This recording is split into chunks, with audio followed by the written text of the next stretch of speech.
चलो दोस्तों, दूसरे वीडियो में फिर से आपका स्वागत करता हूँ।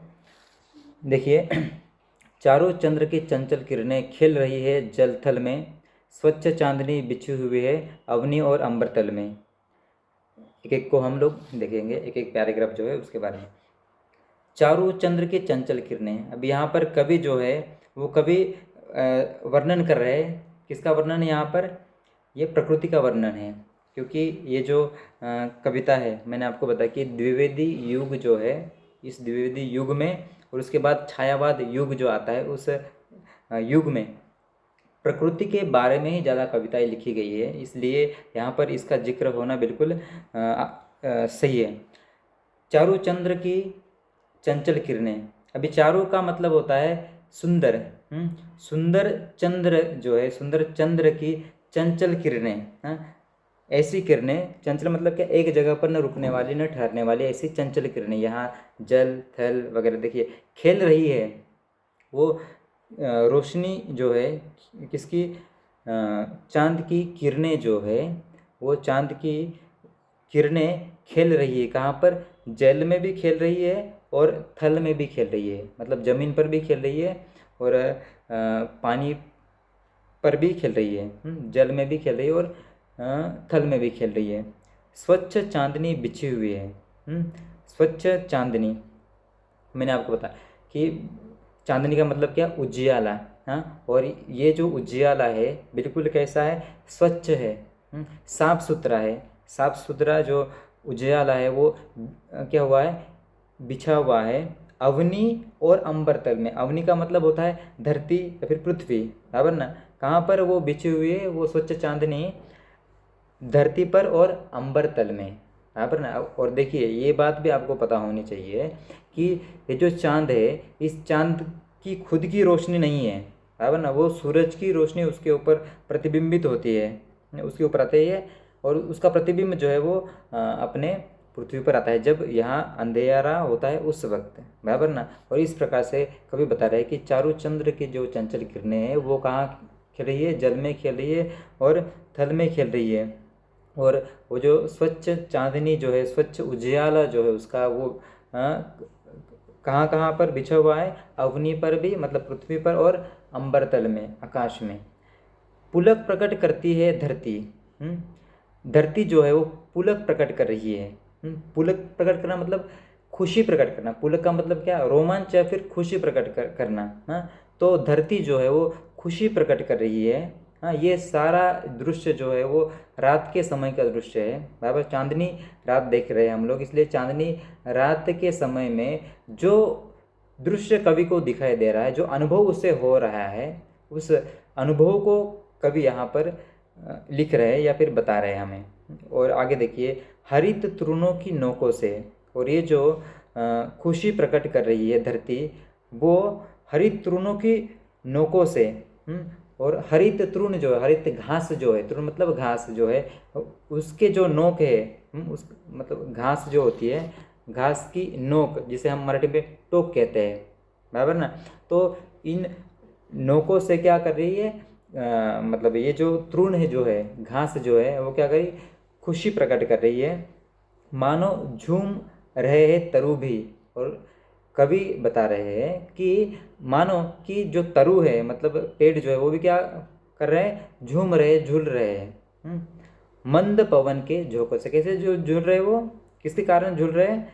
मंद पवन, हवा जो है, उस हवा का झोंका जो है वो ऐसे मंद शांत रूप से आने वाला जो हवा का झोंका है, उस झोंके के कारण तरु जो है, वृक्ष जो है, वो भी क्या हो रहे हैं? हिल रहे हैं। क्या हो रहे हैं? वो हिल रहे हैं। आगे देखिए, क्या ही स्वच्छ चांदनी है यह, है क्या ही निस्तब्ध निशा, है स्वच्छंद सुमंद गंध वह, निरानंद है कौन दिशा। और कवि बताना चाहते हैं कि क्या ही स्वच्छ चांदनी है यह, मतलब ये जो चांदनी है क्या है? स्वच्छ है क्या ही निस्तब्ध दिशा। और वो बताना चाहते हैं कि कौन सी ऐसी दिशा है जो निस्तब्ध है, बिल्कुल शांत है।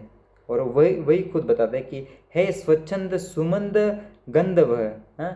और इस प्रकार से बिल्कुल स्वच्छंद रूप से, सुमंद गंध जो है, हाँ, उसका जो गंध जो है, सुमंद मतलब क्या, मंद मंद झोंकों से उस वातावरण में, उस प्रकृति में जो हवा के झोंकों के साथ अपने मन से बहने वाली जो हवा है, उस हवा के अंदर गंध बिछी हुई है, हाँ, वो भी कैसी, सुगंधित हवा जो, जिसे हम लोग कह सकते हैं, बराबर। उस हवा के अंदर जो गंध जो है, उस गंध को लेकर जो हवा जो है वो मंद मंद गति से क्या हो रही है, यहाँ वहाँ आ रही है, जा रही है।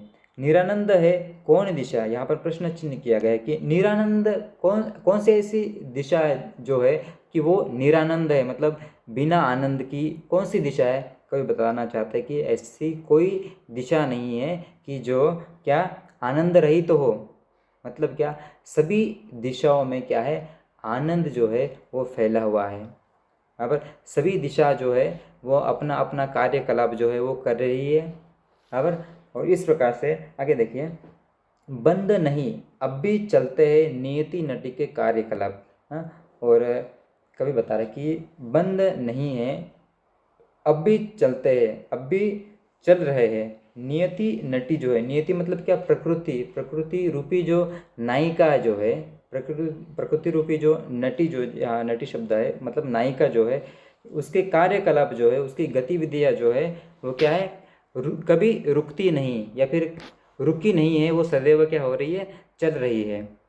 क्या हो रही है, वो सदैव उसका कार्यकलाप जो है, किसका कार्यकलाप, नियति जो है, प्रकृति जो है, वो अपना कार्य जो है, अपना काम जो है वो सदैव क्या कर रही है, बिना रुके अपना कार्य कर रही है। इस प्रकार से कवि बताना चाहते हैं। पर कितने एकांत भाव से ये सब कुछ हो रहा है, लेकिन कैसे, बिल्कुल एकांत भाव से, बिल्कुल शांत रूप से, हाँ, शांति से। कितने शांत और चुपचाप, देखिए आगे वही शब्द है कि कितने शांत और चुपचाप रूप से उस नियति के जो कार्यकलाप जो है, हाँ, वो कार्यकलाप मतलब प्रकृति रूपी जो नायिका है या फिर प्रकृति का जो कार्यकलाप जो है, उसकी गतिविधियाँ जो है वो चल रही है बिना रुके और बिल्कुल शांत भाव से, बिल्कुल शांत रूप से। आगे देखिए, है बिखेर देती वसुंधरा, हाँ, मोती सबके सोने पर, और बिखेर देती है वसुंधरा मतलब पृथ्वी, क्या बिखेर देती है, मोती सबके सोने पर। अभी देखिए ये जो मोती शब्द आया है, यहाँ पर कुछ लोगों ने यहाँ पर उन्हें चांद और तारों की उपमा दी है, लेकिन ये मैं गलत मानूंगा, क्योंकि यहाँ पर रात के समय में जो, जिसे हम दवबिंदु कहते हैं, छोटे छोटे मतलब जो ये होते हैं, पानी की जो बूंदें होती है रात के समय जो गिरती है और सुबह हमें देखने के लिए मिलती है घास फूस पर, जो छोटे छोटे मतलब ये होते हैं, बिल्कुल छोटे छोटे, क्या बोलेंगे उसको, पानी की जो छोटी छोटी बूंदें होती है वो वाली, ठीक है। तो मोती सबके सोने पर और रवि बटोर लेता है उनको सदा सवेरा होने पर। और इस प्रकार से कवि ये बता रहे कि ये जो वसुंधरा है वो क्या बिखेर देती है, मोती बिखेर देती है रात के समय में। और जब सुबह होती है उस वक्त उन मोतियों को कौन बटोर लेता है, सूरज बटोर लेता है। रवि मतलब कौन, सूरज बटोर लेता है। क्योंकि देखिए आपने इस प्रकार का दृश्य देखा होगा कि जब हम सुबह जब उठते हैं उस वक्त हमें घास पत्तियों पर छोटे छोटे पानी की बूंदें दिखाई देती है, लेकिन जैसे ही सूरज की रोशनी उसके ऊपर आती है उस वक्त वो जो पानी जो होता है वो क्या हो जाता है, नष्ट हो जाता है। अर्थात रवि जो है उसे क्या कर लेता है, बटोर लेता है। कब, सदा सवेरा होने पर। आगे देखिए, और विरामदायिनी अपनी संध्या को दे जाता है। और इस प्रकार से सूरज जो है वो क्या करता है, फिर अपना कार्यकलाप जो है वो दिन भर चलाता है और उसके बाद विरामदायिनी, हाँ, विराम मतलब आरामदायिनी जो है, विराम विश्राम करने वाली जो संध्या जो होती है उस संध्या को क्या करता है, वो फिर से दे जाता है। और इस प्रकार से आगे देखिए, शून्य श्याम तनु जिससे उसका नया रूप झलकता है। और इस प्रकार से ये जो आकाश रूपी रात्रि जो है, शून्य मतलब यहाँ इसे हम आकाश कहेंगे, आकाश, और शाम मतलब काली रात। और इस प्रकार से फिर से काली रात जो है वो उस काली रात की तनु मतलब उसका शरीर, तनु मतलब उसका शरीर जो है वो, अर्थात रात जो है, उस रात को कभी सॉरी सूरज जो है वो सूरज वापस देकर चला जाता है, मतलब संध्या हो जाती है और उसके बाद रात होती है, और नया रूप उसका क्या होता है, फिर से झलकता है, मतलब दिखाई देता है। और इस प्रकार से उसका जो नया रूप है, किसका नया रूप, उस रात्रि का, और उस रात्रि का जिस प्रकार से अभी कभी जिसका वर्णन कर रहे उस रात्रि को फिर से सूरज जो है, रवि जो है वो क्या करता है, देकर वापस चला जाता है, अर्थात वापस वो रात हो जाती है। आगे देखिए, पंचवटी की छाया में है सुंदर पर्ण कुटीर बना, उसके सम्मुख स्वच्छ शिला पर धीर वीर निर्भीक मना।